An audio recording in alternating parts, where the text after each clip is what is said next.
Yes! Alrighty. What's up, everybody? My peeps. What's going on, you sexy bitches? It is I, your tribal god of extreme, Peter Joseph here, for a Saturday afternoon video. Right here on the main channel, Killer of Demons 669. And as always, thank you for watching. Make sure you like the video, hit that subscribe button down there in my pants, otherwise known as the description marks below. So subscribe to this channel and my other channels down there. You know where it is. I already said that. Share the video all over the internet. And don't forget to follow me on Facebook, Twitter, and Instagram. Leave a comment on the video if you like. If you leave stupid comments, bye-bye. You out of here. You're going to get sent to the shadow realm where Satan will eat your stinking fucking soul. So please don't do that. Do it on your dead channel or somebody else's channel. See what happens with there, too. But I digress. And don't forget to tap and slap that bell. Turn on all notifications so you don't miss the next one. Because you miss anything, you need to get slapped in the face. Because you're SOL. And you better know what that means. If you don't, look it up before you get slapped again. That's all I gotta say about that. If you like it, great. You don't, fuck off. And that's pretty much it. And if you're brand new here for the very first time, my friends, as we say in the business, welcome to the party, pal! We hope you enjoy the ride. Sit back, you relax, grab yourself a nice cold one, put your feet up, and enjoy the show. If you like it, great. You know, go watch somebody else. Simple as that. But people just can't do that. Because you know why? Because they're too stupid! No brain. They're dumb. They don't want to watch anybody else. They're too obsessed with people for like 7, 10, 15, 20 years. They're just retards, basically. Get out and do something with your life. Instead of being on YouTube all day. Fantasizing about what somebody else is doing in their life. I mean, it's retarded. Excuse me. Get a job. Get a life. Get some pussy for God's sakes. I mean, seriously. Like, seriously. Like, seriously. Get some fucking... Get a life, basically. Get a life. Get some fucking pussy. I mean, if you want to get dick, I mean, you know, go for it. I don't swing that way, but, you know, I got a woman at home, so...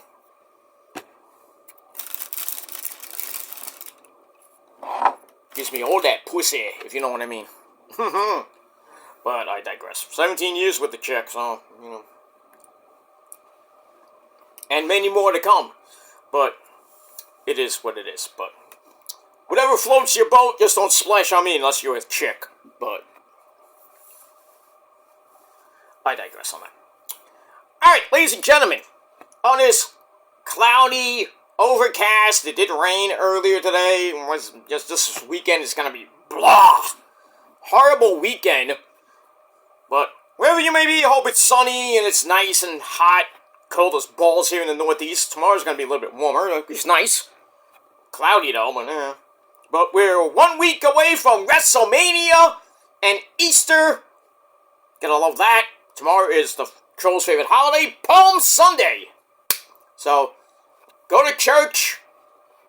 Praise the Lord. Jesus Christ the Lord. So I'm going to be doing that tomorrow morning. So, got that shit to do. And then, going to watch some baseball. Got that. Speaking of baseball, the Yankees won today. Big fucking whoop. Big whoop. Mets are losing 2-0 in the bottom of the 5th. Not good. Jose Siri of the Mets got injured. Fouled the ball off his shin. Ow! That had to hurt. So he's out for the game. And Tyrone Taylor's taking his place. But yeah, the A's scored 2 runs in the last inning, in the 5th inning, I believe. Let me just, Yep, the 4th inning, I'm sorry. Yeah, 2 runs in the 4th inning. You know, David Peterson, you know, not great, but I'm just looking at my app, so my Mets app. So sorry about that. All right, so Peterson has gone. Where was it? Okay, sorry. So far, Peterson's gone 4 in the third innings, 5 hits, 2 runs, both of them earned, 4 strikeouts. Not great, but the Mets have 3 stinking goddamn hits. 3 stinking hits. You know, and they're playing a team that's basically 5-9. That's horrible. In basically a little league park, almost not like Skanky Stadium, but you know it's Sacramento. But because they're facing the A's, are going to be in Vegas next year, but they're playing in Sacramento this season. Next year they'll be somewhere in Vegas. So you get the Raiders, you get the Las Vegas, the Golden Knights for the hockey. You got hockey. You got some baseball, and who knows if they get, well, who knows if they get basketball for that ace. So next year's going to be fun. I mean, you got WrestleMania, you know, next weekend. Well, pretty much next week, this Thursday through Monday, or Tuesday. I don't know if NXT's on Tuesday, but in Vegas, but I think it's next, well, we know Stand and Deliver is next Saturday. But I don't know if NXT next week is going to be in Vegas. I think it's back at the Performance Center, but we'll see what happens with that. But got a lot to do this weekend and all next week, gearing you up for WrestleMania. Going to be fucking epic, even though the build is not great. Even though Night 1's card looks good, better than Night 2, but what are you going to do? What are you going to do? I don't know. And that's pretty much it. But like I said, I hope everybody is having a great Saturday. Have a great weekend, everybody. Have a great Palm Sunday tomorrow. And that's pretty much it. Let me move on. Alright, we got Collision coming away in a couple of hours. Should be a pretty fun show tonight. More of the Owen Hart Cup. And more to come on Collision, your 2-hour cure for insomnia on that great station of TNT. And that's that. But, ladies and gentlemen, got a couple videos coming away before we even hit Collision. Got Dynamite, my Dynamite review coming up, probably after this one. And I'll try to get TNA Ring of Honor later, probably after Collision goes off the air, probably between 10 and midnight. And then we'll talk about Collision tomorrow, because I want to get some sleep, because I do got to go out tomorrow, so I want to get that done. And yeah, enjoy my Saturday night, enjoy my Sunday, and back to work on Monday. That's it. We move on. But anyway, on video number 1 of a couple videos coming your way, please hit that bell so when those videos go up, you see them on my respective channels. And that's that. Alright, ladies and gentlemen, it is time for your late and out-of-date WWE Smackdown review for last night, April the 11th, 2025, the pre-ultimate to ultimate go-home show before next week's SmackDown before Mania, which stacked. But we'll talk about that in a little bit. Alright, so SmackDown last night, not great, but decent for what it was. Alright, so we are emanating from the Climate, where are we emanating from? The Climate Pledge Arena in Seattle, Washington, home of the Seahawks!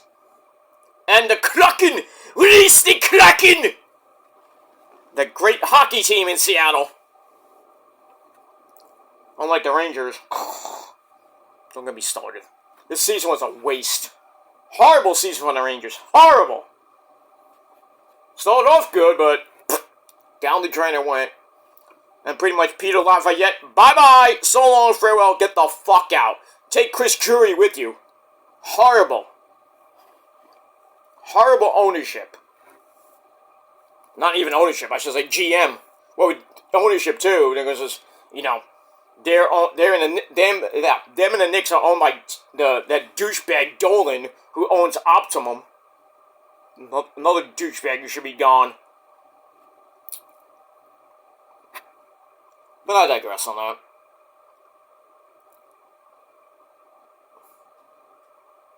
So, we'll see what happens with that, and a whole lot more with that. But let's get into the show, ladies and gentlemen. As always, our commentary team on Friday Night Smackdown. We got Joe Tessitore and my good buddy, Bad News Reed Barrett. No, I'm afraid, Joe, I got some bad news for you. I'm gonna play my guitar. No. He is a pretty good guitarist, by the way, Wade Barrett, if you didn't know that by now. But plays that electric twanger. I got a guitar too. I play my electric twanger. Not that type of electric twanger, you idiots. Fucking get out of the gutter, morons. Alright. So let's get into it. So we started off SmackDown with Poppy Priest, Damian Priest, and One-Eyed Willie, Drew McIntyre arriving to the arena. Then we see Legado, the Fantasma of Santos Escobar, and Humberto Carrillo and Angel Garza, Los Lobos, talking in the back. And then we see Animo! Ray Phoenix. Welcome with his suitcase. We got Ray Phoenix taking on Humberto Carrillo coming up a little bit later in the show. And then we see Cody! MDKOD Cody, you bitch! Signing weight belts backstage for the kiddies that nobody cares about.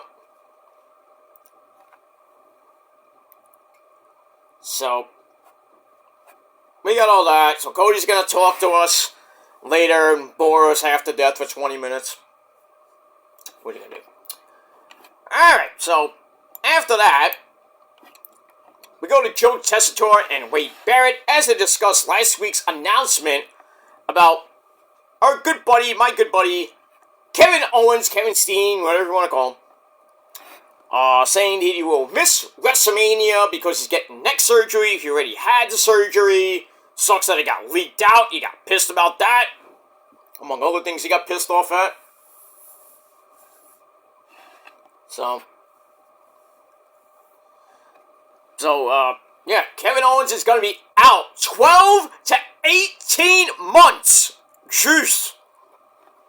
He's going to be out a year and a half. So he might miss WrestleMania 42 in Indy next year. That sucks for KO, who signed a new contract, but that'll be put, the time will be put on his contract, so I think he signed like a 3-year contract. So, probably be his last contract, because he's in his, getting close to his mid-30s, I believe. So, by the time he finishes his contract, probably be his last contract ever, and he probably will be retiring before he hits 40. For a guy that's had a great career. Surefire Hall of Famer. But, these injuries happen. That's the price you pay for becoming a professional wrestler. Injuries happen at the, especially this time, at the worst time of the year for Kevin. And he's missed a couple of WrestleManias before with an injury. Now he's missing another one. Or two. But hopefully Kevin gets better. He's going to be on the mend for a little bit, Hopefully we'll see Kevin before Mania. Maybe we'll make a special appearance. But we'll see what happens with that. Alright, so we got that. And then Nick Aldis basically telling Randy Orton's voice that you're not going to Mania. Well, Randy's like, well, fuck no. Well, fuck you, Nick Aldis. Gilmore Cutter! Bang! Adios to you, Nick Aldis. RKO City laid them out, so we don't know if Randy is going to Mania or not. So after that, we got Nicholas Aldis in the ring for our first segment of the night. And he talks about last week, we witnessed a lot of viral moments, but, I want to talk about one of them, and the board of directors, meaning Hunter, basically told him to maintain his professionalism and be a man of his word. Well, he is a man of his word. So he introduces Randy to the ring, comes out, everybody's singing his theme. I hear voices in my head. They talk to me, they counsel me, they blunt to me. They talk to me! Okay, I'm not gonna sing. Probably, that'll be clipped, I don't give a shit. Yeah, that rhymes too. But anyway. So, Randy comes out. Your quads look great, Randy. But anyway, gets to the ring. They have a stare down. One's like, I guess you're pissed about last week. And you're taking it a little personal, y'all. So Randy says that you can't tell me you didn't really expect to get hit with a Gilmore cutter after last year when I paid you for one in advance, meaning that $100,000 check. So, Randy is smart to, pay in advance. So then he tells him, I guess we're even now. And the reason I want to speak to you is because I don't have a match on the cards on night 1 or night 2. And I want to know what's up with that. So he said, it's important for me to be at Mania. It's a very important one for him. This will be his 20th time he will compete at Mania. And he guarantees Nick Aldis that he will be in Vegas. And I don't care who I face. I want a match. I'll face the guy in the 15th row in the upper deck. Just to be on the card for Mania.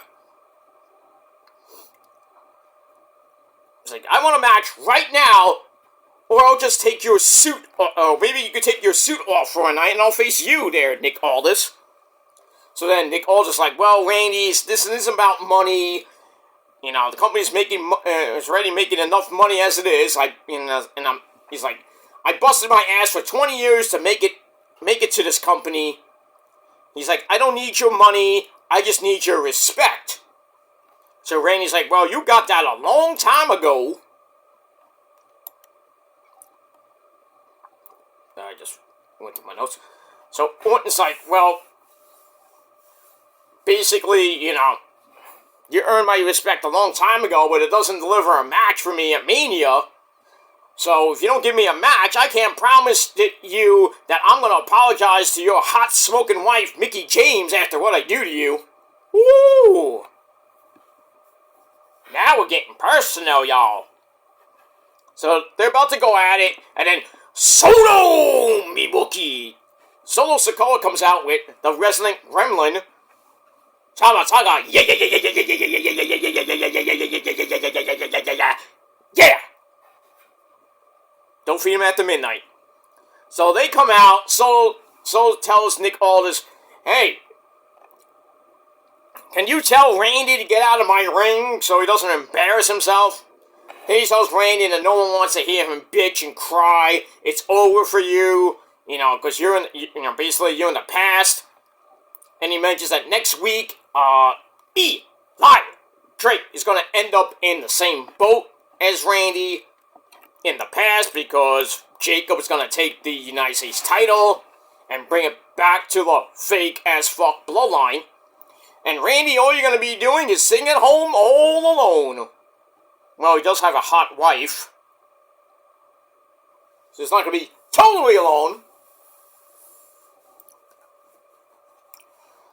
So Orton says, that's funny, but what is funnier is that both of you have the balls to come out and interrupt me. He says, Solo, I'm getting those voices in my head. They've been speaking to me for a few weeks. So he's like, how about you two get in the ring and I'll kick both your asses. I like how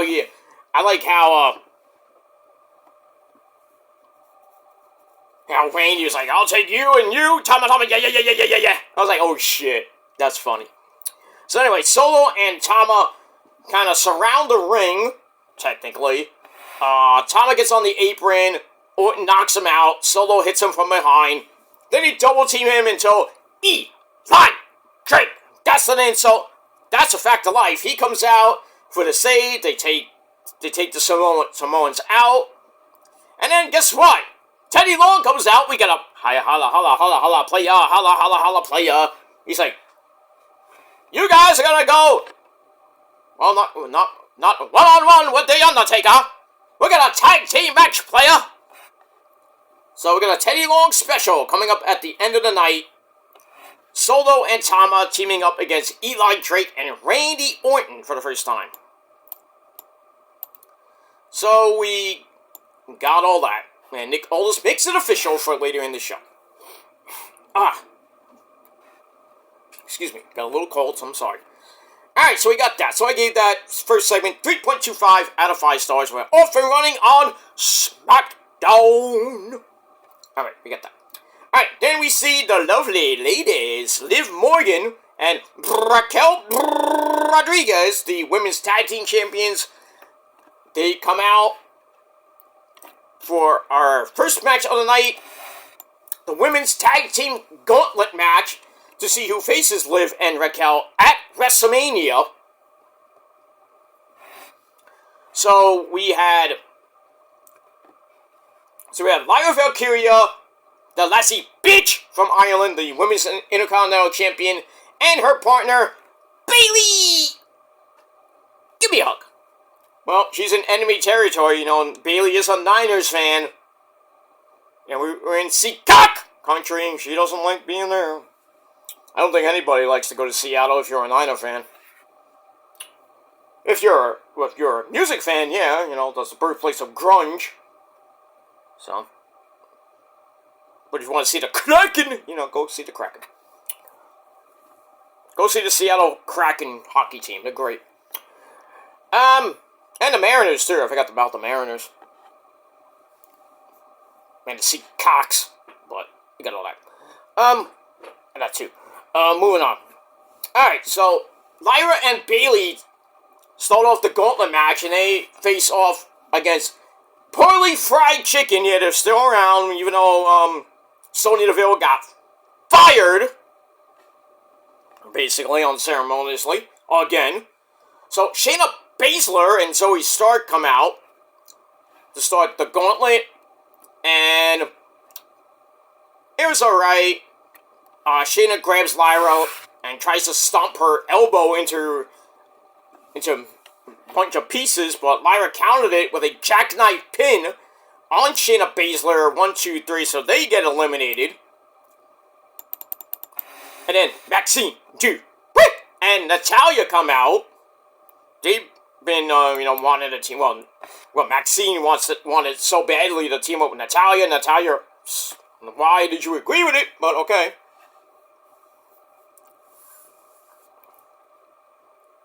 So we'll see what happens with that, and we'll move on with that.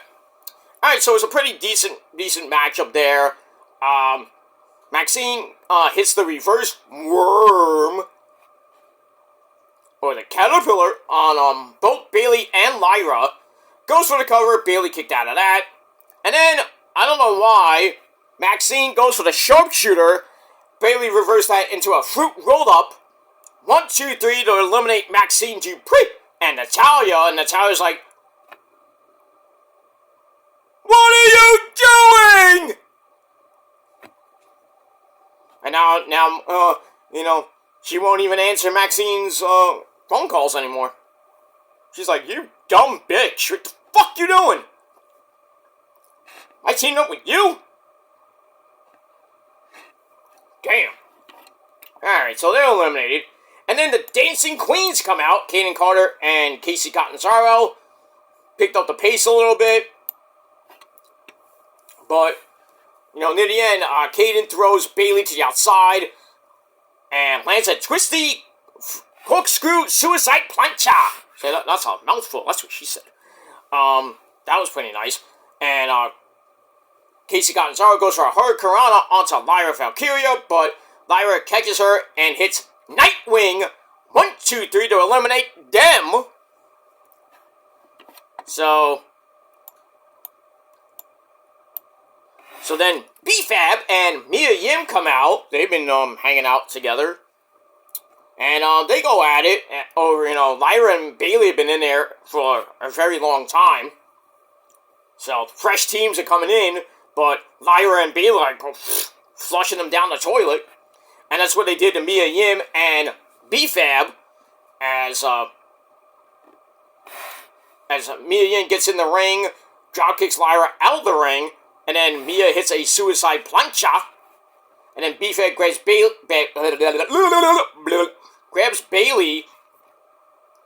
but Bayley reversed that into the Rose Plant. 1, 2, 3, B-Fab and Mia Yim get eliminated, so Lyra and Bayley are just running through all the tag teams in the gauntlet, and there's one more tag team, and that's the Secret Hervis. That's the Secretary of Her Fence, Piper Niven, and the Ambassador, Alba Fire. They come out with our president of the women's division, Chelsea Green, who's going to be taking on Salina Vega a little bit later on, non-title. So we got that, and they come out, and they put on a great match. At one point, Lyra had picked up, Lyra was in the corner, and Piper was beating her up, and then Lyra tried to powerbomb Piper out of the corner. Piper held on momentarily, and then Lyra, with a powerbomb. Bayley came up with that, with the Macho Man elbow. Yeah! Did it! She hits that. Piper kicked out at 1. How do you kick out of that at 1? Basically no-sold on that shit. I mean, come on now. But, anyway. So, to continue the match, Piper and Alba hit a combo, almost like a combo finisher. Looked like they were got to win the gauntlet. But, Lyra pushed, I think it was, pushed Piper out to break the cover. And then both teams go out of the ring. Bayley with the belly onto Alba Fire. Back in the ring. And then Piper with a headbutt on the Lyra. Then runs toward her. Lyra throws her onto the ring apron. It looked like that was a little bit botched, but what are you gonna do? And then Lyra slides under Piper. She grabs her, and Bayley with a super kick. And Lyra again powerbombs Piper on the outside. Damn. And then she runs towards Bayley, but Bayley moved out of the way. Actually, Alba Fire ran toward Bayley. Bayley ran out of the way. Gets the tag to Lyra. Bayley hits the belly, and then Lyra with the axe kick leg drop off the top, goes for the cover. 1, 2, 3. The winners of the gauntlet, and who will face Liv Morgan and Raquel Rodriguez at WrestleMania for the women's tag team belt. Lyra Valkyria and Bayley. Obviously, I called that. I think most of us did. And I think they might win the belts at WrestleMania, so Lyra will be a double champ. Bayley will be another, I don't even know how many time women's tag team champion. I think she held it with Mercedes Moné or Sasha Banks. So, boss. I think 2 or 3 times. So she might be a 3 or 4 time women's tag team champion, but I mean, we'll see what happens at Mania, and that's that. Alright, that match was pretty decent. 3 out of 5 stars. And that's that. Alright, then we go back to commentary with Joe Tessitore and Wade Barrett. Talk about the viral video that showed Charlotte Flair beating the shit out of my girl. It's Tiffy time! Daddy! Daddy! What? That dumb bitch Charlotte beat me up in the parking lot! Well, she shouldn't have been there. Yeah. Anyway. So, So they show that Joe mentioned that both face disciplinary action. Probably fines. Not even a suspension, but probably fines. So then he mentions last week's segment involving Drew McIntyre. Actually, Charlotte was told to go home. Did she go home? No. Do people really go home? They get sent out of the arena? No.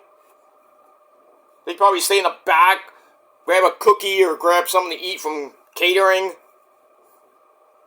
Or probably from the concession area to come back. Oh, it's time for my segment to run in. And then they're out at the end of the show. I'm like, what are you doing? We thought you left. No, he didn't leave. He's in the back. He's in the back smoking a joint with Van Dam, you know. No, I'm kidding. Anyway, alright, so they talk about last week's segment between Drew McIntyre and Poppy Priest, where Poppy Priest basically beat up Drew McIntyre in the parking lot, put him through the windshield of a car, glass got into Drew's eye, that's why he has the eye patch. Then we find out that at Mania, it is official, Drew McIntyre will face Poppy Priest in a Sin City street fight. That means a Las Vegas street fight, so anything goes.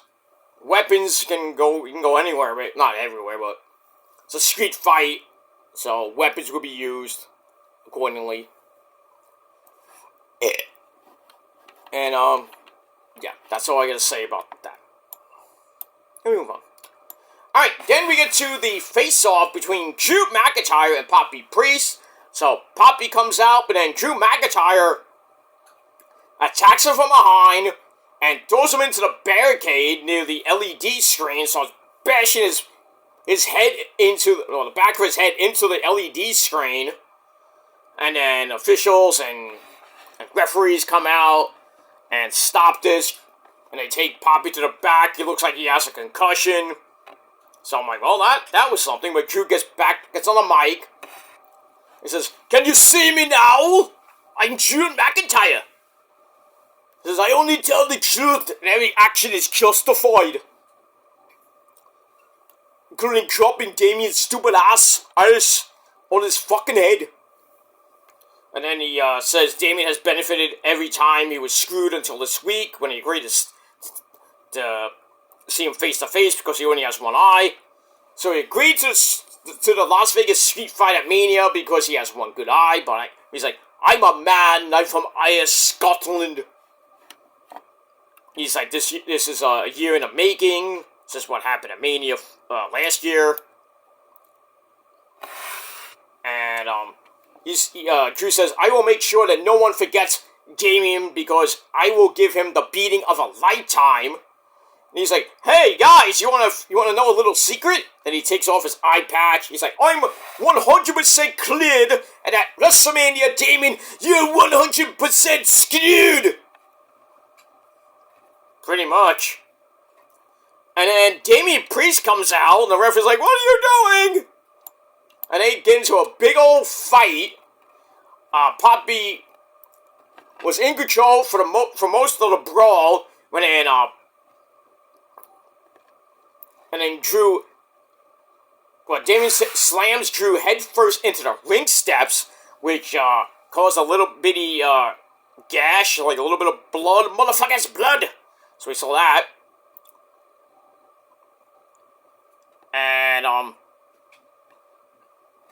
And then Drew comes back, goes after the eyes, like trying to gouge Poppy's eyes out.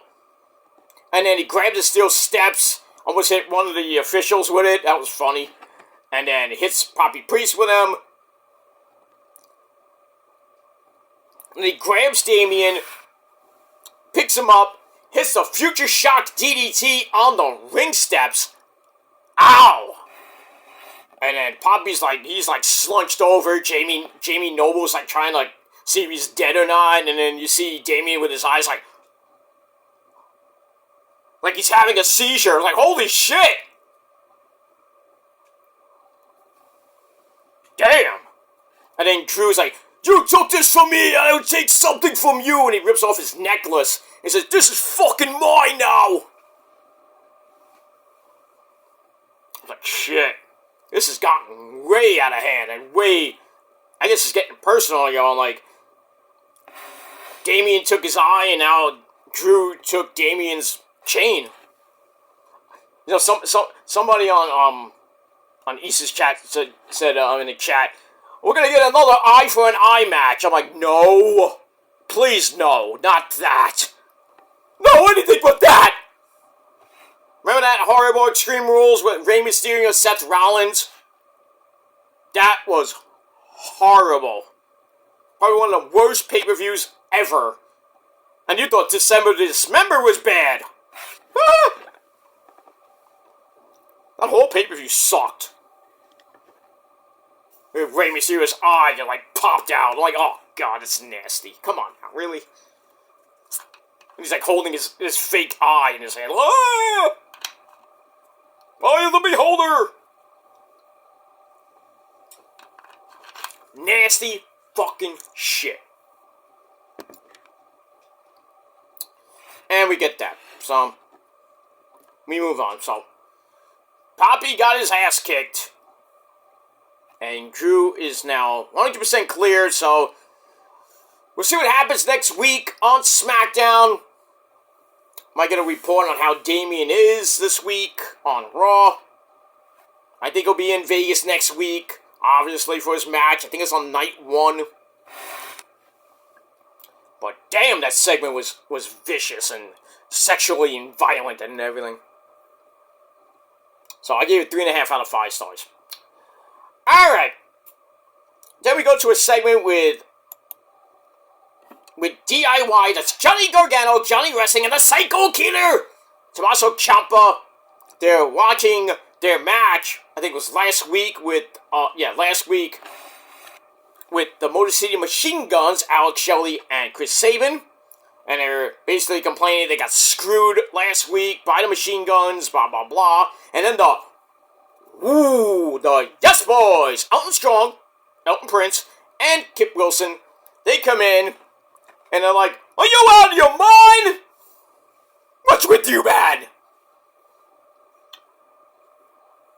And it's like, since losing your belts, you're pretty much gone crazy. So then they tell them that desperation is not a good look for them, and they basically say, don't trust anyone. So they leave, and then the Machine Guns come in, and they tell them to keep thinking about last week, because next week on SmackDown, we get a chance at the Street Profits and their tag team titles. I don't know why they're doing it on SmackDown and not Mania. Oh, sure, we got the Raw tag team titles at Mania being defended by the War Machine and against the New Day. Oh, that's going to be on Mania. But no! We don't put the SmackDown Tag Team titles on Mania, do we, Hunter? No! So we got that next week. We got the return of the Andre the Giant Battle Royal next week. Who's going to win that? I don't give a fuck.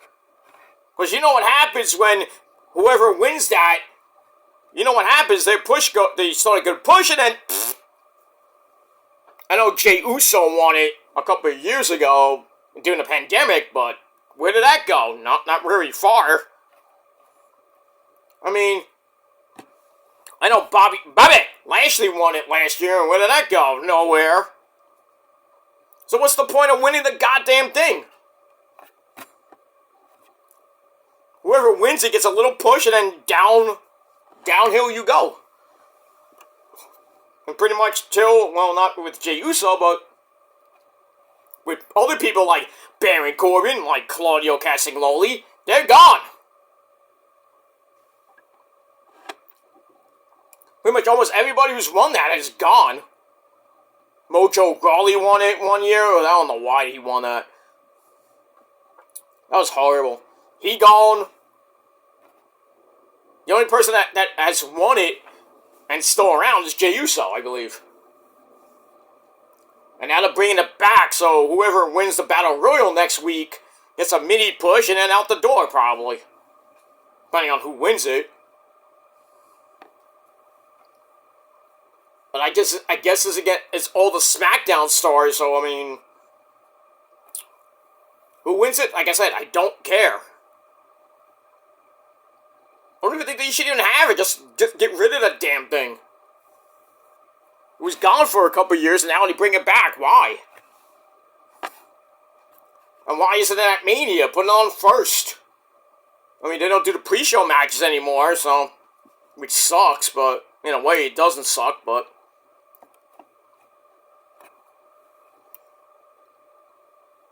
What are you gonna do? Either put it on the main show, like in the early matches, like the first couple matches, or just not have it at all. Don't put it on Smackdown before Mania. Nobody cares. Alright, so we got that. That's next week. And then the Machine Guns tell DIY that they screwed... you screwed us before, so this is now your karma. Now you don't get nothing. It would have been nice if we had the Profits against DIY, against the Yes Boys, against the Motor City Machine Guns at Mania. That would have been a great Fatal 4-Way match, but Hunter does that? No! That's bad booking. Bad. I don't understand why you had the Raw Tag Team titles on Mania and you don't have the SmackDown Tag Team titles. You got room. I know you got 14 matches, but still. You could add two matches to each night. Put the SmackDown Tag Team titles on night 2. You put the Battle Royal on night 1. What a concept! Hunter, what are you thinking, you dumb mark? Do I have to do everything for you? I think I should, give me a buzz, hit me up in my DMs on Twitter, man. I got ideas, dude.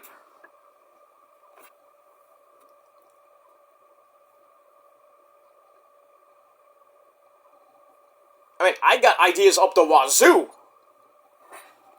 And I can do commentary. Just kick out Corey Slave. I don't give a shit. I'll sit next to Vic Joseph and Booker T on NXT. I'll clean the ring. I don't give a shit. I'll carry Io's bags. I don't care, I'll personally pick Io. Oh, I can't pick her up. Well, not in the car, but, well, I can, but, I'll be Io's personal concierge, if you know what I mean,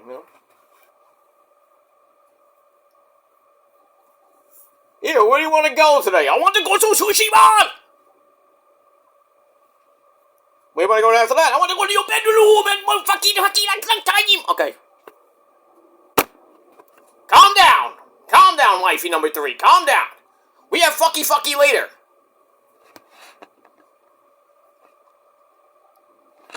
Oi. Anyway, moving on. Alright, but yeah. That's how I would book it. 8 matches each night. But they're doing 7. And WrestleMania is going to be like 18 hours. Whew. Total. I'm not talking about, both nights, but I'm saying, that would be crazy. But each night starting at 4 o'clock with a 2-hour pre-show. No, 2-hour pre-show. No. Wait. Mania's going to be 4 hours at least. 4 hours. 2-hour post-show, so that's 7. Yeah, 2-hour pre-show and post-show, and then 4 hours of the main show.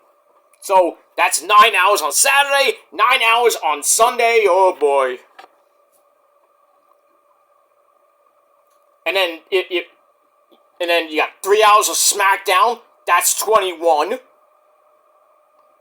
Plus Raw, that's 23 and a half. And then you got the Hall of Fame, which is going to be like at least an hour. I say 2 hours tops.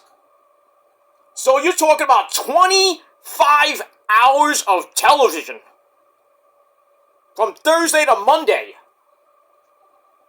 That's crazy. That's a lot of fucking TV. Shit. But most of it's not going to be on TV. The Hall of Fame's going to be on YouTube. Not on the USA Network like it used to be, but... So if you want to watch the Hall of Fame, go on YouTube at midnight. You get to watch it.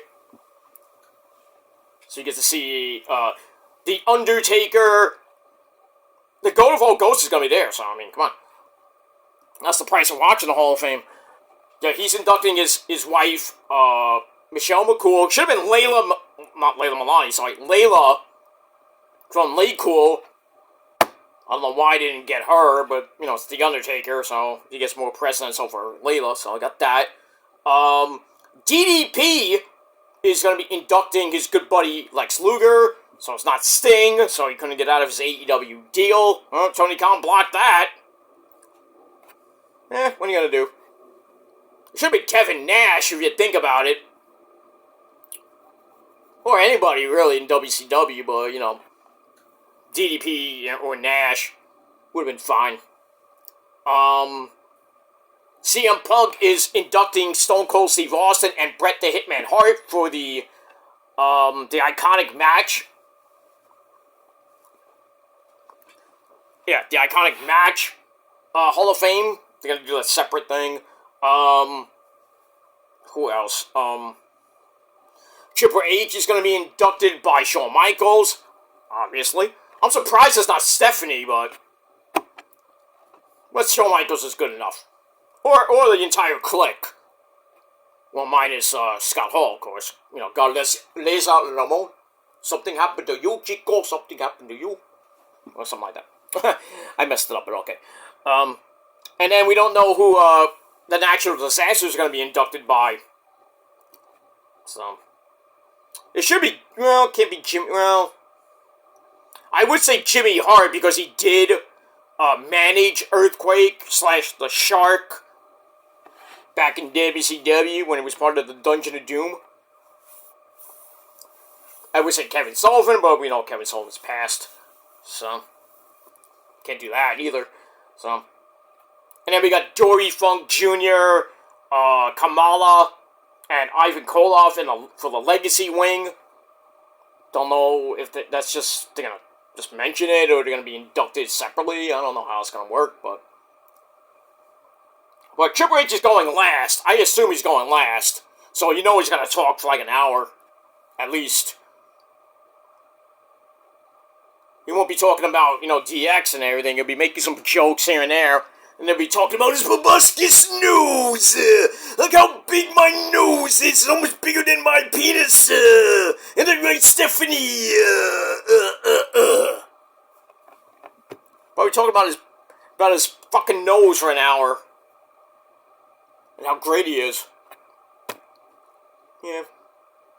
I mean, I wish Lemmy was alive today, you know. It would be nice for, like, Lemmy and Motorhead to, like, play him out for the Hall of Fame. That would be fucking epic. That would be epic to hear Lemmy go, "Time to play the game! Blah. It's all about the game, and how you play it, all about control it. If you can't take it, I can't talk. It's got a wart in my face." Okay. The evolution is a mystery.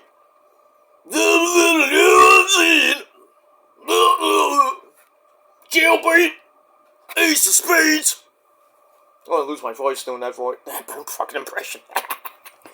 I'm sorry, but I'm sorry, Lemmy. I'm trying to do your impression. I'm sorry. It's okay. Okay, thank you.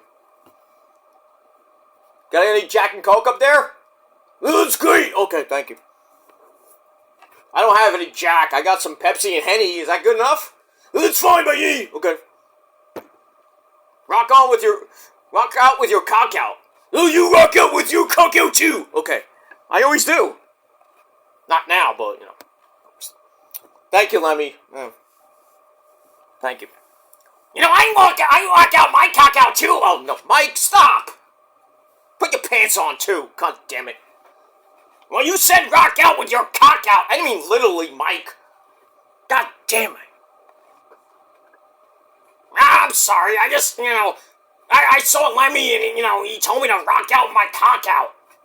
So, I did. Yeah, now you're scaring people. I didn't mean to. Well, Yeah, the ladies love it up there, right? Oh, yeah, they can't get enough of me because I'm awesome. My cock is awesome, too. Oh, I didn't need to know that. Oh, shit. Calm down, Mike. Calm down. Nah, I'm sorry. Anyway. You know, I have some Pepsi and Henny. You want some? Nah, I got some Jack and Coke from Lemmy later. I'll have it later. You know, I'm gonna go to the bar anyway with Lemmy and hang out. Yeah, make sure Jerome's not there either. Nah, he's somewhere. I don't know where he is. Yeah, he's probably... What, he banished from the bar? Yeah, he got into another fight. Ah, fuck. That guy can't just calm down. You want me to put him to a flaming table? No. That's fine.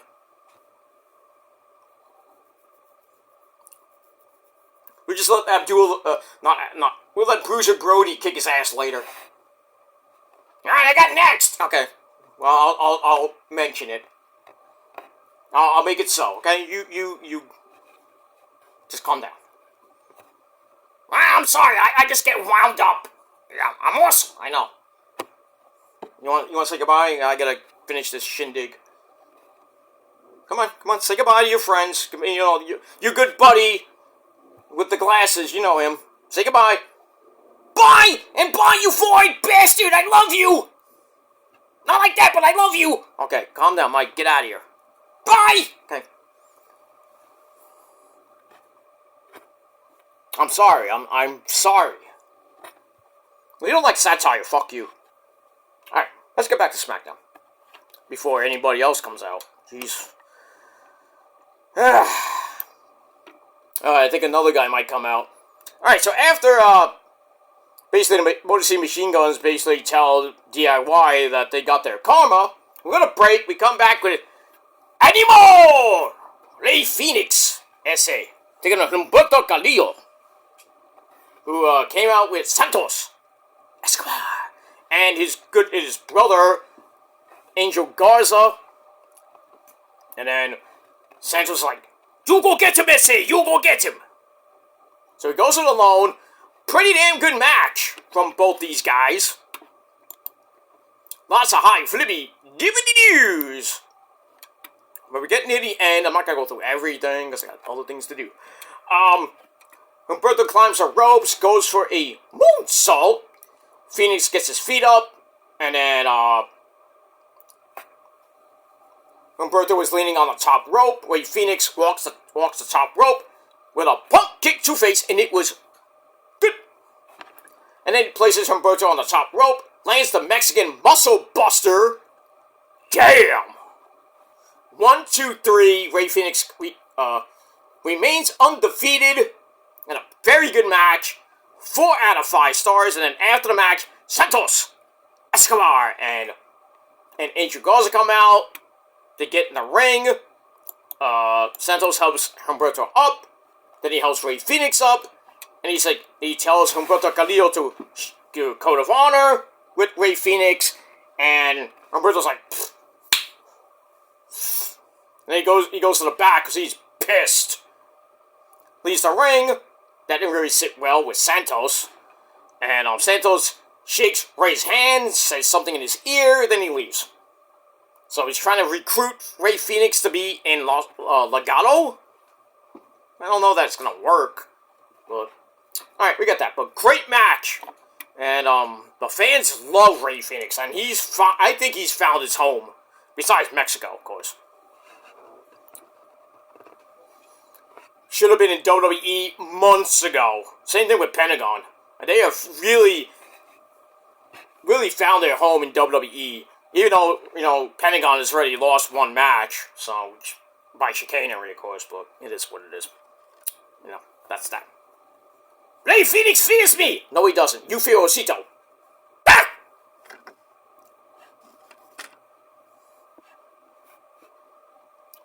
I don't fear him, S.A. Eddie. I know, you don't fear anybody. I don't fear anybody, because I'm Eddie Calero. If I was alive today, I'd kick Rey Fenix in Pentagon's ass. I would love to see that, Eddie. I would love to see that if you were alive today, but, sadly, you're up there. Yeah, I know, I got this goddamn halo on my head. I see China every day. That's great. I mean, that's great, you know. Great to see Joni, you know. Yeah, my mamacita's here too, you know. You know, Chavito's, Chavo Guerrero Sr.'s up there, you know, your good buddy, Chavito. Not that Chavito. Not Junior, but Senior. You see him every day? Yeah, he's always playing bingo. Well, that's what old people do. Yeah. I don't play bingo. I'm not that old. Yeah, what do you do all day? I'm at the salsa bar. Okay. Can I have my tacos and burritos with China? We have salsa dancing every night. Oh, that's great. Great, good stuff. You seeing how your son Eddie? What's wrong with you? I'm sorry. You see how your son Dom is doing? He's got a title match at Mania for the Intercontinental title. You held that once. Yeah, I did, I think. No, wait, I don't remember. I don't remember either. But, you know, I hope your son wins. I really hope. I do too. Because that's my son, Essie. My loins, Essie. Okay, but good luck to your son, Eddie. And you have a great day. Oh, you too, Essie. I'm gonna have some Pepsi and Hennessy in your honor. Oh, you want some sangria? No, I don't drink sangria. My mamacita, she drinks the sangria, if you know what I mean. Woohoo! She probably gives you a lot of sex, Essie. Oh, no, let's not go there. Let's not go there, Eddie. Not now. That's another show. Trump sex, the best sex in the world. Sorry. I got a cold. Alright, so we'll see what happens with Santos Escobar and Ray Phoenix later and all that shit. Alright, we go to the back where Byron Thaxton, surprising, is there. He's outside Nick Aldis's office waiting for I don't know what. And then Roxy comes in, Roxanne Perez, looking scrumptious. So she's like, I'm gonna go speak to Nick Aldis, and as a runner-up to the Royal Rumble, I should be fighting for the women's title at Mania because Tiffy Tiff can't handle the pressure because she's, you know, dealing with Charlotte Flair. So, speaking of, it's Tiffy time! Daddy! What? I got another bitch yelling at me! Yeah! Well, calm down, Sunshine. Calm down. I can't handle the pressure. Yeah. Anyway, so Tiffy comes in looking amazing, as always. And she's like, says, you can't talk about me like that. So Roxy says, well, I hope your actions won't cost you your match at WrestleMania. And then they start arguing a little bit. Nick Aldis steps out of his office. And then Tiffy's like, you know what, Roxy? How about I give you a match later on? Non-title match. And then Roxy's like, yeah, well, give me the match, Nick. Come on, give me the match. Nick's like, I'll take it under advisement. Meaning he makes the match anyway. And he says, Tiffy, go cool off. Tiffy's like, alright, I'm gonna talk to my daddy about you. You bad man. We get that. Alright, so we move on with that. 3 out of 5 stars for that. Then we get a history package airing the friendship through the years of CM Punk and the former wise man, my name is Paul Heyman. So we got that. That was pretty nice, actually, so we got that. Alright, then we see the Women's United States Champion, Chelsea Green, knocking on the trainer's door, asking for Piper to come out. Where's Alba Fire and all this? And then Zelina Vega. Oh yes, Essie. She comes in and tells Chelsea, I will see what kind of a champion you are coming up right now. So Chelsea's like banging on the door. Come on out! Obviously the door does not open. So we get to Chelsea Green and Zelina Vega, and this was, well, I hate to do this to my girl Zelina, but What the fuck was this match? This match got really fucked up. And I think the referee fucked up because Chelsea threw Zelina to the outside, throws her into the barricade, then picks her up and basically drops her face first on the announce table. Ow! And then she starts yelling at Wade Barrett and Joe Tessitore, telling them, I want my Secret Service out here, meaning Piper and Alba Fire. And they go back and forth, back and forth. Meanwhile, we see Zelina Vega get in the ring. I don't know how she got in the ring. She looked like she was like, grab my... Chelsea rolled her into the ring. And then she went back to start yelling at Joe Tessitore and Wade Barrett. And the referee is counting like... And then freaking Zelina Vega's in the ring. Looks like she had like a knot on her head. She's like, my head! And then next thing you know, ding, ding, ding. Wait, what happened? Chelsea Green loses by count out. What? The fuck just happened? I mean, it felt like the referee screwed Chelsea Green because it was like, what? Like, we see him counting. We do see him counting, but then Chelsea throws Zelina back in. I thought she had got on the apron, and then she got out, and she's talking to Joe Tessitore and Wade Barrett. I mean, the referee doesn't even bother to see how Zelina Vega is.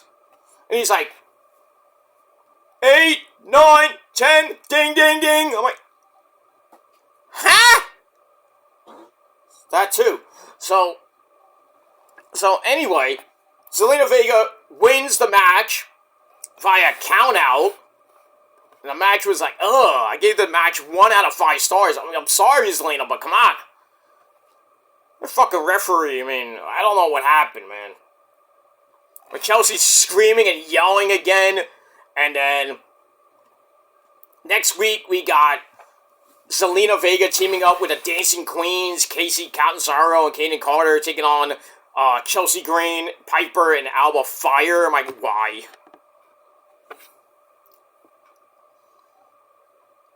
I'm like, why? And another thing, Chelsea's not even defending the belt at Mania. That's sad. Lyra ain't even defending her belt at Mania. You see how the women's mid-card belts are not even getting recognized at Mania? The show of all shows? Them and the Smackdown tag team titles are not being defended. That is fucking highway robbery right there. Mania should have all the titles on the line. Kind of feels like Night of Champions. Or Clash of Champions, if you want to be technical. Battle of the Belts, whatever you want to call it. If you have a big-time show like WrestleMania, you should have all the titles on the line, right? New Japan does that! Well, technically. I mean, they do, but spread out over 2 nights and then New Year's Dash, but still. Those are 3 big shows in Japan. Because Japan is, as we all know, Japan #1. See AEW do that? Nope! All In is the biggest show, and they don't even have half their titles on the line. Besides the world title, besides the TNT title, the tag titles, the women's titles, that counts as 2, 5. You know, most of them are either defended on the fucking pre-show, or they're not even defended at all on a big pay-per-view like All In. I mean, come on now. Same thing with basically the same thing with Ring of Honor. For Final Battle, do they have all the titles on the line? No. Not always. I mean, yeah, you get a world title match every once in a while. You got the Pure title finally defended on Final Battle. Tag titles were defended. The TV title was, gifted to, not gifted, but was, basically, Commander has it. And then, the women's title was on the line. But the women's TV title was not on the line. So Red Velvet did basically nothing. So it's like the three biggest shows of the, well, and then you got, well, Bound for Glory. I don't think all the titles are on the line there. It used to be. I don't think it used to be, but like the major shows, you don't see all the titles on the line. So I'm like, why? And you know, they're not on the line, or they're on the show the week before, which makes no fucking sense. The day before. I don't like that at all. WrestleMania, Bound for Glory, Final Battle, and All In. They should have all the titles on the line. I don't care about fucking Battle of the Belts, because that's separately like a wannabe Clash of Champions. And none of the belts are on the line. Not all of them are on the line either. It's like a 1 hour garbage fest. I don't know. I'm old school, and old school is cool. I miss the days when all the titles were on the line at one show. I mean, I get that with New Japan, that's it.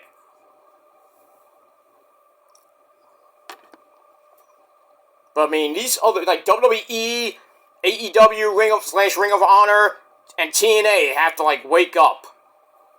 The same thing with NXT. You know, I know they got so many titles, they don't even have them at Stand and Deliver, they don't even defend all the belts.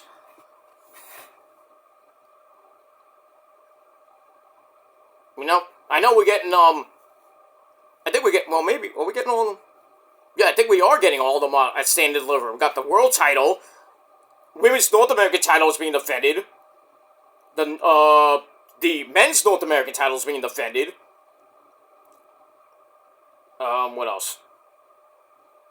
I'm trying to think.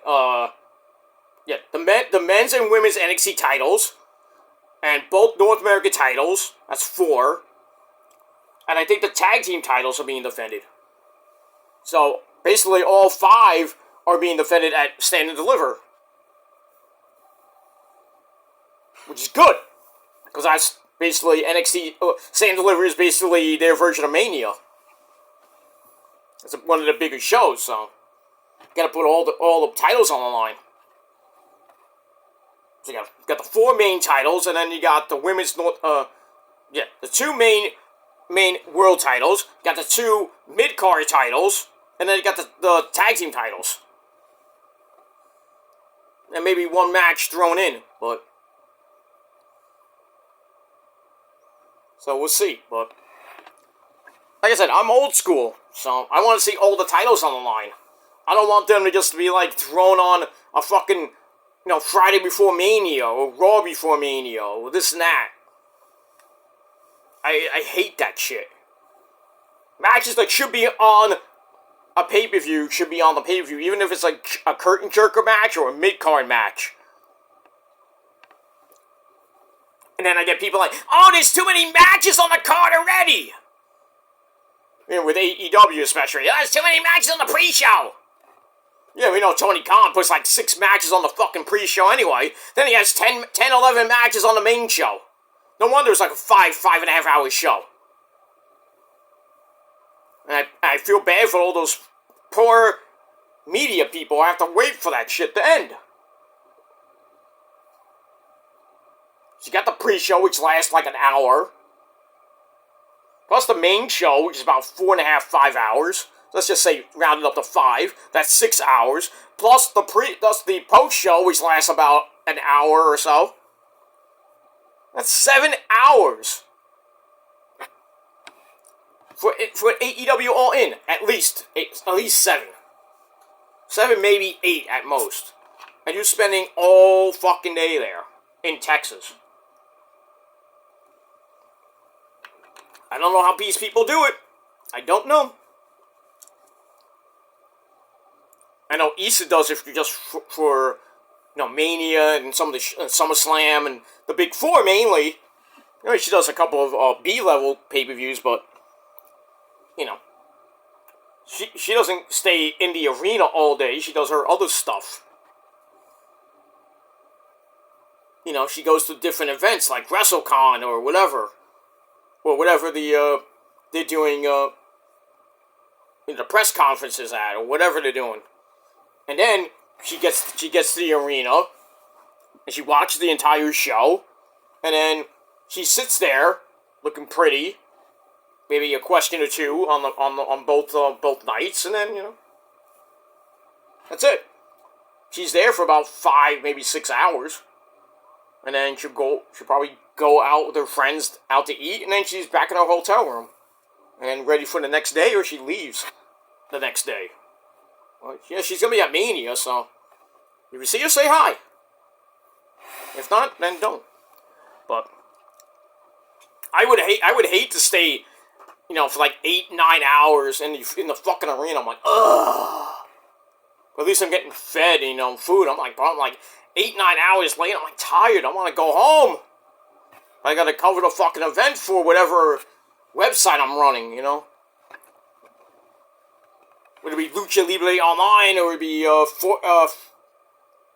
F4W Online, or whatever it is.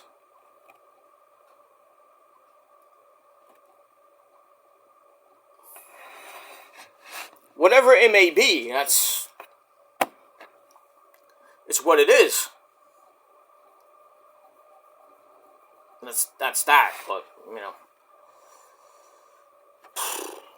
I mean, I would love to do that, but, you know, it's hard enough getting affiliated with a media website and then get the credentials, and then you gotta, you know, I think how it works is that the media, whatever website you're affiliated with, they pay for your airfare. I think you gotta pay for your own food. They pay for the hotel. I don't know how that works. I don't know if they buy the tickets and the hotel and airfare and all that other shit. But I think you have to pay for the food and everything. I mean, I don't mind that, but you're spending about, I mean, if you're there for for Mania especially, if you're there from Thursday through Monday, and you're going to Smackdown, and then you got tickets for the Hall of Fame, or you don't, you just go for Smackdown, you don't have to worry about the Hall of Fame. You know, you gotta buy your, you know, and then you're doing WrestleCon, you're doing WWE World stuff, or whatever else you're going to, you know, because there's a lot of indie stuff, the GCW Bloodsport, Georgia Know Spring Break, you know, shit like that. You know, you got a lot to do, and, you know, you have to buy the tickets. I don't think your media affiliate buys those tickets. Like, if you want to go see NXT Stand and Deliver, you have to buy the tickets. Obviously. You want to see Bloodsport? Gotta buy the tickets. Want to see TNA Unbreakable? Buy the tickets. Hall of Fame, same thing. But if you're just going there just for Mania purposes, I mean, they'll probably get you the VIP passes and all that other shit. Pay for your room, pay for your hotel, and that's that. So we move on. All right, let's go back to SmackDown real quick. I know my phone rang, but you know, I'll get the call later. Anyway, all right. So we go to the back. Santos Escobar tells Humberto Carrillo and Angel Garza that what he saw out there was the kind of performance he wants to see from them. And he tells Humberto that he's disappointed for not shaking Rey Fenix's hand. Then he tells Angel Garza to go with him to find Rey Fenix to congratulate him on a job well done. And then Andrade comes in and says, "I'm proud of you," and blah, blah, blah. You know, you're a superstar, you got potential. And then Humberto's like, "Stay out of my business." I think Andrade's trying to recruit, but I don't know, we'll see what happens with that. Go ahead and move on with that. Alright, move on. Alright, then we go to a great fucking segment. Naomi cuts probably one of her best promos ever. I love her as a heel. She cut an amazing promo, basically calling Jade a snake. and her and Bianca's friendship grew, but Bianca won't even speak to her, but she will get hers, and at WrestleMania she advises Jade to proceed with caution. Very dark promo from Naomi. I loved it. Then we go to Jade's perspective, and Jade's like, oh, you were just jealous of me, blah, blah, blah, because I got all the glow, this and that. He says, at WrestleMania, I'm not a rookie anymore, I'm your biggest threat, because a storm is coming. So, this has really, and Tiffy and Charlotte, has really piqued my interest, and I want to see these matches happen. I am very invested and impressed with Naomi and Jade. And really, I'm loving Naomi as a heel. This promo made me love Naomi as a heel. Loved it. I know she's not going to win the match. I would be shocked if she wins. But in any case, that's pretty much it. So I gave that 3.5 out of 5 stars. And we move on. Alright, then we get to Cody! Comes out. In the ring, we have all the old school WWF/WWE belts. We have the old school WWF belt. I'm surprised they even had that. They had the Hogan belt from the 80s. They had the Winged Eagle belt, which I loved. The Oval belt, which Triple H had. The Undisputed, the then WWF Undisputed title, which was great. Then they had the Spinner belt by Cena. I think we had one more. Do we have one more after that? No, I think that was it, because then Cody came out with the Undisputed Gold belt, basically. So, Cody comes out, bores us half to death. I didn't give two flying you-know-whats about it, so... basically he goes over to each belt and says, oh, this is the greatest belt in the world, blah, blah, blah. Then he talks about his tattoo, saying Cena said that, his tattoo didn't really mean anything. Blah, blah, blah, blah, blah, blah, blah. Calls himself the captain because he's part of a roster that has Punk, Rhea Ripley, Randy Orton, Sami Zayn, Liv Morgan, just to name a few. Then he mentions Brock Lesnar and Roman. He told them the same thing, that he's going to tell Cena that, I do my best work when I'm backed into a corner, and when the bell rings and it's all over, I will leave you in the ring to have your moment to say goodbye. And it'd be clever for him to tell Cena that his time is up. Cody's time is now, but Cena has known for a while that his time is pretty much up.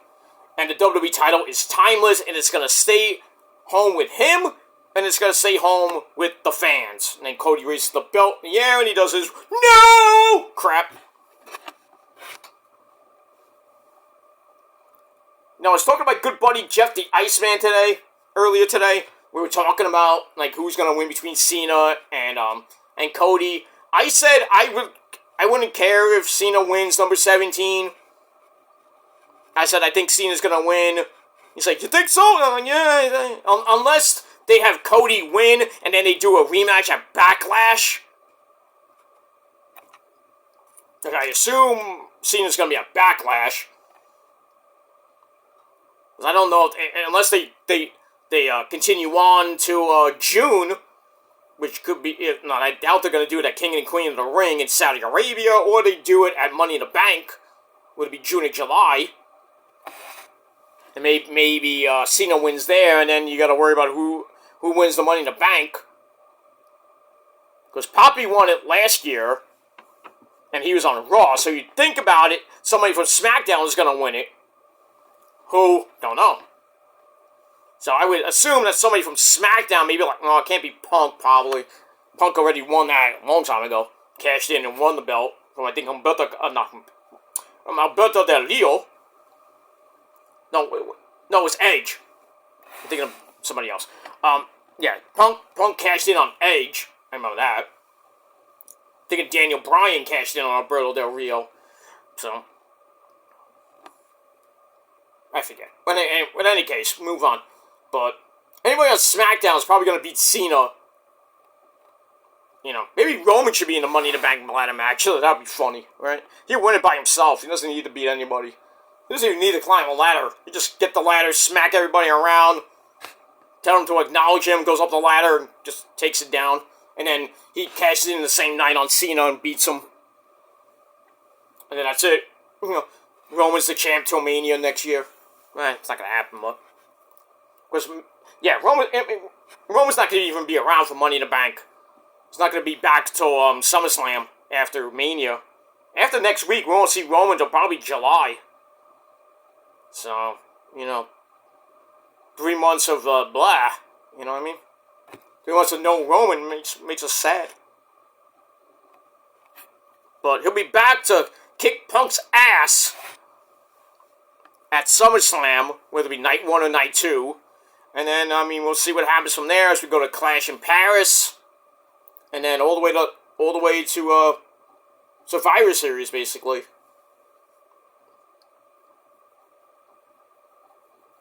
I would dare to say Roman should win the Royal Rumble next year.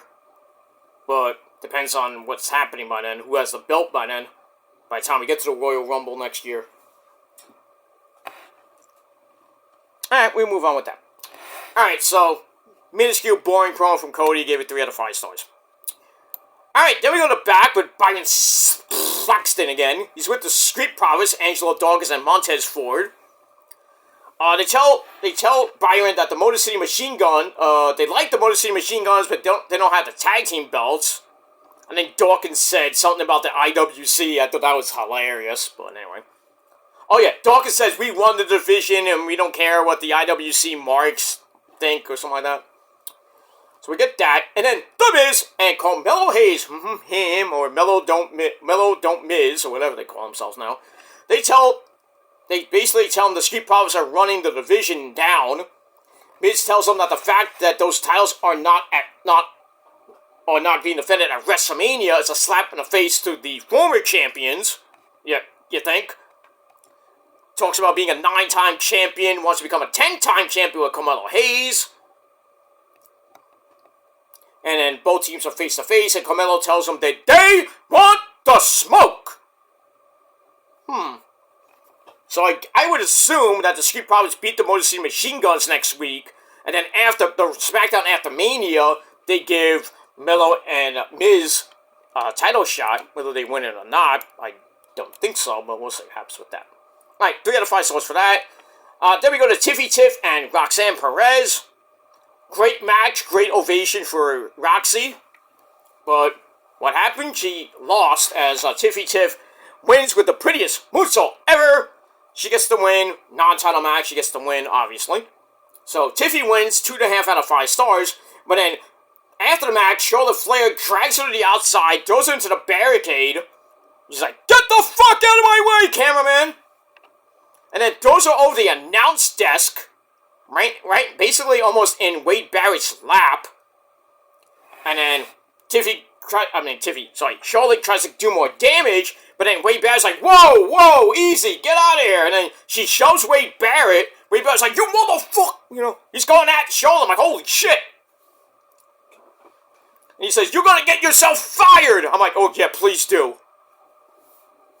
Please do. I would love for Charlotte to get fired so she could go to AEW and just ruin that too. Ruin AEW too. Imagine that, Charlotte going to AEW to face off against Mercedes or Toni Storm or, I would say Mariah May, but Mariah May might be going to WWE land. Who knows? Mina, Thunder Rosa. She'd probably just run that division, beat Athena. Probably go through the ringer with the Ring of Honor women's division. Not that there's much of a women's division there. Anyway, then again, she just go to TNA, and it's like, hey, Masha Slamovich, how's it going? And, Tessa Blanchard and maybe Rosemary. Who knows? I doubt. She'll never get fired because of her name. And Ric Flair will get all mad. He's already mad enough that, they mentioned the 0-3, with her divorces and everything. He said that went a little bit too far, and I think he's a little bit mad at Hunter. I wouldn't be, probably won't be surprised if he is mad at Hunter. And that's that. All right. So then, so Charlotte stands in the announce table, and then your officials are, trying to get her out of there. So I don't know what's gonna happen next week, but it was crazy as shit. And that's that. Alright, then we see clips of last week's show involving Roman, Punk, Seth Rollins, and Paul Heyman. Then that cut to Raw, where Seth Rollins basically told Paul Heyman, you owe me a favor now. So we got that. And then we get the matches for WrestleMania Night 1 and Night 2. Pick up your pen and paper, there will be a test. So, on Saturday, the main event, we know, is CM Punk with Paul Heyman taking on Roman Reigns and Seth Rollins. We got Jade Cargill and Naomi. We got War Machine defending the Raw Tag Team titles against the New Day. Rey Mysterio against El Grande Americano de Gracias. So that's Chad Gable. We got that. You got Eli Drake taking on Jacob Fatu for the U.S. title. We got Tiffy Tip versus Charlotte. And in the main event, actually not the pre-main event, for the World Heavyweight title on Raw, Walter taking on Jey Uso. That's a pretty good night. That's a pretty good lineup. Alright, then we go to night 2. We got Liv Morgan and Raquel Rodriguez versus Bayley and Lyra Valkyria for the women's tag team titles. Then we got Poppy Priest versus Papucho, Drew McIntyre in a Las Vegas street fight. Braun Breaker defending the Intercontinental title against Pentagon, Finn Balor, and Dom Dom. We got AJ Styles taking on Logan Paul. I don't even know which one's gonna be the pre-main event. I would assume the pre-main event is gonna be for, EO defending the Raw Women's Championship against Bianca Belair and Mommy Rhea Ripley, and our main event for the Undisputed title, Cody Rhodes taking on John Cena. I think night 1 is going to be better than night 2. You're looking at night 1, it's great. Night 2, I think probably the match of the night, I think the match of the night might be that women's world title match between Io, Bianca, and Rhea. Maybe AJ and Logan could put on a banger. We'll see. Poppy and Drew are going to beat the fuck out of each other. And I think Cody and John Cena is going to be a mess. Well, it's going to be good, but then a mess probably at the end. But we'll see what happens with that. But that's your cards for Mania. I hope you wrote it down. I have it saved, so I don't have to worry about it. So we got that. Alright, then we go to your main event of the evening. Randy Orton and Eli Drake taking on Solo Sikoa and Tama Tonga. Pretty decent match. Back and forth they went. Getting to the end. Eli's in the ring, hits that jumping elbow, goes for the cover, Solo broke it up. And then Solo hits the Samoan spike on Eli. But then Randy comes in, hits Solo with some right hands. Solo falls to the outside. Randy with a Gilmore cutter on the Tama Tonga. And then him and Solo start brawling outside and then through the crowd. So they're out. Back in the ring, Eli hits a they're kind of jostling for position, and then Eli hits the BFT out of nowhere. 1, 2, 3 to get the win. So the match was alright, 3 out of 5 stars, and then after the match, Jacob Fatu comes in and beats the living fuck out of Eli Drake. Super kick from behind. Done a running my god, hip attack. Then, not 1, not 2, but as we went off the air, 3 moonsaults onto Eli Drake to end the night. So, Eli's got his hands full with the Werewolf, Jacob Fatu, and I think Jacob is going to win at Mania, bring at least a title back to the semi-fake bloodline. And we'll have to see what happens with that. I think they're going to announce Randy versus Solo next Friday, or this Friday, I should say, on Smackdown. I think Nick Aldis is going to make an announcement saying, hey, Randy, you got your match in Solo. Or Randy's going to tell Nick Aldis, I want Solo at Mania. And Nick Aldis is going to make it so. So, barely any build, which sucks. Or they don't even do it at all. Because it's not on the card. I just ran down the card. I didn't even see Randy and Solo. So unless it gets added, or they just do it this Friday night, which I think is a slap in the face to Randy. I'm like, you don't put Randy on Mania? What? Then you're gonna have 8 matches. You're gonna have 15 matches basically. Let me run down. Let me look at the card again. No, I don't even see Randy and Solo. 1, 2, 3, 4, 5. Oh, it probably will be added on Sunday because I read 6 matches on Sunday, so it'll probably be on night 2. Most likely on night 2 because night 1 has 1, 2, 3, 4, 5, 6, 7. So yeah, night 2 will be Randy and Solo. So there you go. Alright, so that ends Smackdown. Pretty good show. 7 out of 10 stars. And that's all I gotta say about that. Let me know what you guys think of the show down below in the comments section. Don't forget to smash that like button, stick that thumb up the wazoo.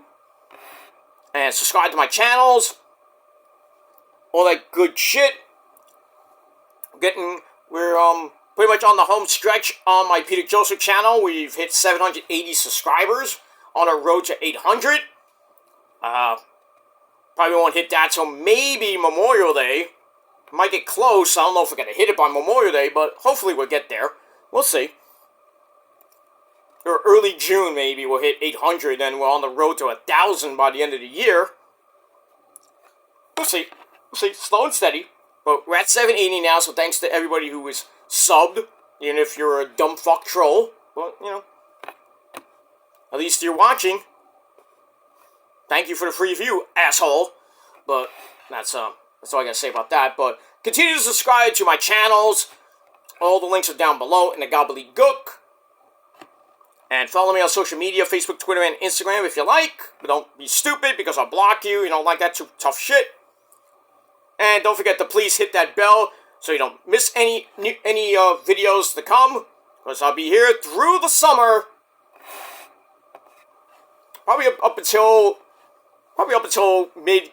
Probably I'm hoping to get everything through the summer. SummerSlam definitely I'll be here. Clash in Paris I'm not sure yet, and I will be taking an intermittent break in the end of July for my vacation, for my actual vacation, and then August probably well SummerSlam's in the beginning of August, so which is good because then I can take my mini vacation, my weekend vacation in the middle of August, and then I'll be back. I can come back, and then I'll be ready for Clash. And then right after that, it's Labor Day weekend. I don't know if I'll be around for Labor Day weekend. We'll see how everything goes with my job and everything, because I gotta take my vacation time, and then September, basically is a new cycle and everything, and my job and everything. So same schedule, but it just recycles my vacation time. So gotta take my vacation time when I can, which I usually do in July and August anyway. Because then if I don't do it by a certain date in September, then I lose all my vacation time. So which sucks. But yeah, I'll be here for the next few months, ladies and gentlemen. If you don't like that, tough shit. So I'm not going anywhere anytime soon. I'm gonna be here for definitely be here for my 17th, my 16th anniversary show. Whether how many minutes I do on that video, I don't know. But I'll probably just do a video celebrating 16 years on this godforsaken garbage festival website. Probably more to come. Probably another year or two to come. I don't know. Well, we'll see. Because in a few years I'll be hitting not a few years, in about a year and a half I'll be hitting 50, so I don't know if I'm going to be doing YouTube in my 50s, and maybe my 60s. I know people in their 60s are still doing YouTube. You can't really, after you hit 60, I think it's time to, hang it up. But, you want to keep going, be like a historian, guys like, Bill Schuyler, guys like, Bill Apter, people that, they're not, well, Bill Apter's not really much on YouTube, though, sometimes, but, they know a thing or two about it, other historians are on YouTube here and there, but you gotta look for them, but, you know, as regarding me, you know, I might have another 5, maybe 10 years left in me on this website, depending on if YouTube's even around by then. Because, you know, everybody wants YouTube to go bye-bye, but I don't think it'll ever go bye-bye unless Google gets flushed down the toilet. Which, that'll never happen either. So, I mean, we're gonna have to put up with YouTube until they go bankrupt. Or somebody buys them out, or buys Google out, really, because nobody can buy YouTube out. I mean, Google did, but who's gonna buy Google out and buy YouTube? I mean, what are we gonna get Donald Trump to try to ban YouTube? He tried to do it with TikTok, and, you know, well, he saved TikTok momentarily, but what are you gonna do? These fucking, these fucking video sharing sites, you know, you go to any one of them, like Twitch, you're gonna get hated on there. You go to BitChute, you're gonna get hated on there. Odyssey, Rumble, Tumblr, Dailymotion, you're gonna get shit on. You know, you try to get away from the people that hate you. They're gonna follow you around until the day you fucking die, which I think is retarded. To have a grudge for 20, 30 years. I mean, 7 is bad, but if you have with certain people, with me, like, it's like 15, 16 years. I'm like, why? Don't you got better things to do than worry about my life 24/7, 365 for the last 16 years almost? It's retarded. I'm sorry. Get a fucking life. I don't even have that problem. I don't have any grudges with many people. I mean, certain people, yeah, you know, here and there, yes, but I'm not stalking them 24/7, 365 like JD or Sean's Entertainment. I care less what they do. I'll bring them up every once in a while for reference, or if they do something fucking stupid like JD has been doing lately. Sean's been pretty tame lately. For once, he's actually tame, but he still does his clickbait, masturbate with his small cock, you know. JD doing his bullshit, biggest WWE fucking mark ever. Should get banned from House of Glory and banned from the IWC, pretty much. Fuck him. But I don't hold any grudges with really many people on YouTube. Certain people, yes, but, you know, other people I don't. Even the people I threw under the bus a couple years ago, I don't have any grudges with them. I don't hold grudges with, you know, those people. And some of them are actually back talking to me civilly behind the scenes, but, you know, I let them do what they do, they let me do what I do. That's the way it should be. I don't hold any grudges. I know I did what I did, and it's over now. It's 3 years now. Going on 3 years. You know, just get over it, you know. Maybe someday we'll get over it, and then we'll, you know, out of the blue, maybe one of them will, like, pop up and say, hey, you know, hey, we haven't talked to you about you in 3 years. What's going on? You the same guy you've been always been? I'm like, no, not really. Not much, but, you know. You know, I still got my haters and everything, you know, that just don't learn how to shut up. And, you know, doing this stupid community post that, you know, thinks triggers me and shit, that doesn't really do anything to me. And then I think I talk, when I put my community posts up with different videos or different memes or whatever, they think I'm talking about them. Not really. No. I'm just putting them up because they're fucking funny. And the videos I put up, I'm just putting them up just because I want to. You know, I put up a Kiss video today, and then people like, oh, you know, I was like, I put up a Kiss all night, and everything. I was like, you know, this is what I do to all the ladies at night, you know. Blah, blah, blah, blah, blah, blah, blah. And then, you know, some dumb fuck has to say, oh, you know, you haven't peaked since middle school, and you're talking like this at 48 years old. I'm like, who gives a fuck? Who gives a fuck what I post on my fucking community post? And what I say in my community post? Who gives a fuck if I say that? Oh, you're a married man, you shouldn't say that shit. I'm like, who gives a fuck? It's called sarcasm. Learn it. Or shut the fuck up. But, you know, these people are so fucking obsessed with what I post online. And what I say online, they clip it, they do their stupid reaction crap. It's garbage. Just to get clicks and views, that's all it is. Off my name. You're welcome. Because anything else you talk about, if it's not drama related, will suck. That's it. You have to use people for views because you can't do it on your own. With any other topic. That's why I don't like the reactionary community. I just don't. They talk about other people. It's a drama community, not even a reactionary community. It's a drama community. That's why I call it the YDC, the YouTube Dick Drama Community. Dick/drama community, because everybody who talks about drama is dicks. I know, I used to talk about it, but I have a big dick, but we move on with that, but that's all I gotta say about that, but bottom line is, if you don't like me, I don't give a fuck. I'm still gonna do what I came to do, and that's talk wrestling and music and whatever I feel like talking about it. I don't care about how many views I get, how many likes I get, even if I get, like, 2,000 views on my shorts and everything, and like 41, 42, 50, 100 fucking likes, and then people's like, oh, you liked it 100 times, you have 100 accounts. I'm like, no, I don't, I only have 5. So, and then you say, oh, we got the proof you have 8. I mean, whether I have 5 or 8, 10, 12, 50, who gives a fuck?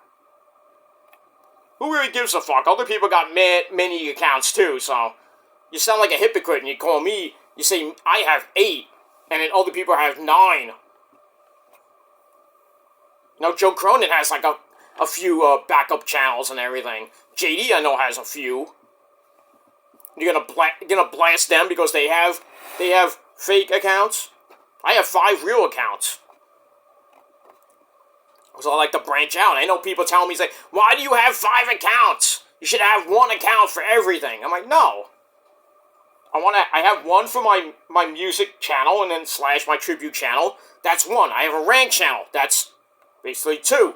I have this channel, which is basically Raw and AEW. That's it. That's all this channel is. It's just basically Raw, Smackdown, and Collision. My Peter Joseph channel is Wrestling News. I talk about pay-per-views.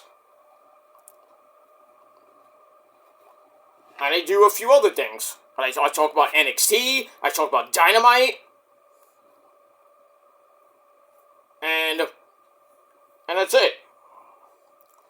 Basically, it's NXT and Dynamite on my Peter Joseph channel with some wrestling news. Sometimes some vlogs here and there, but not always, but... And then my Shadow Slayer channel, my Shadow Slayer 2.0 channel is basically predictions. That's all it is. It's just a prediction channel. I know that doesn't get anywhere, but still. I could just take the Shadow Slayer out and just convert that into my, transfer I can't really transfer all the videos to, I could, but it'll take a lot of time. I could transfer that to my Peter Joseph channel, but then again, I could just eliminate my Shadow Slayer 2.0 channel and start over as, branch off the Peter Joseph channel and just put the Shadow Slayer, 3.0 or something like, or 2.1, 3.0, whatever it may be. But I like to diversify. I like to have separate channels for my things here and there, I mean, if you don't like it, too bad. If I have 5 channels, 6 channels, 8 channels, 9, 10. I have backups already, so they're just sitting there. Some I actually use, here and there. I don't use them a lot. But basically, they're on private. Well, a couple of them on private for now, but it is what it is. Like I said, it doesn't matter if I have 5 or 8. Doesn't matter. But other people have multiple channels. So, you want to say I have fake accounts? I don't. And then you're being a hypocrite because other people like Joe Crun and JD have like 2, 3, 4 channels. So, and other big YouTubers have had 2, 3, 4 channels. So, you're being a hypocrite when you're saying that I have like 7, 8, 9 channels. When I only have 5. 5 main channels. So, kiss my ass if you think otherwise. That's all I gotta say about that. Alright, I'm gonna get out of here. I gotta get Dynamite up and running, so we'll do that. Well, if I don't get it up on time, probably won't, because it's like 45 minutes away from Collision, so I don't know if I'm gonna get it up by the time Collision starts. So I might do Collision and Dynamite in one video, or to do that tomorrow, and then we'll do I'll probably do that.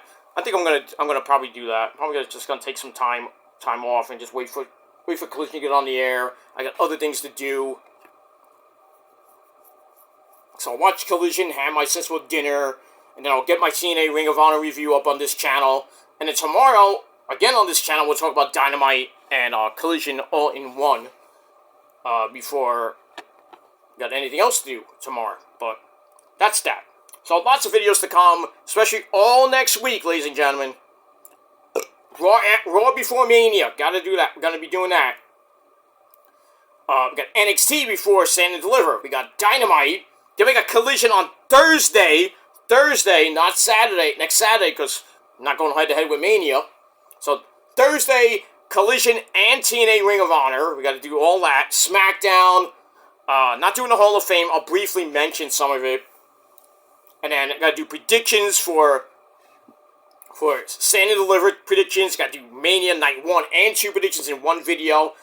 I'm busy next week. It's gonna be tough to get all those videos in all next week, because I do got, well, I only got one appointment next week. That's Monday. So rest of the week I'm pretty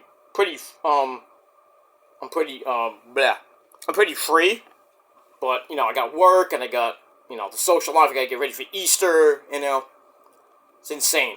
So, but the reviews for all the shows this weekend, next weekend I should say, will probably be on the 20th. I'm gonna try to get everything I can up on the 20th, meaning Mania Night 1 and 2 predictions will be on one video, and Stand and Deliver will be on one video. Then we'll try to get back to a normal schedule after Mania, and then we'll see what happens with that as we go into the end of this month. Definitely doing predictions for Rebellion, because that's on the 20th. That's on a Sunday, so you do that. You don't have to worry about that. And then as we go into May, we got Backlash. We got, well, yeah, I think we got Backlash. We got Supercard of Honor. I got to do predictions for and a review. Backlash. I'll be missing Backlash because I'll be at a concert. But I'll be watching the replay.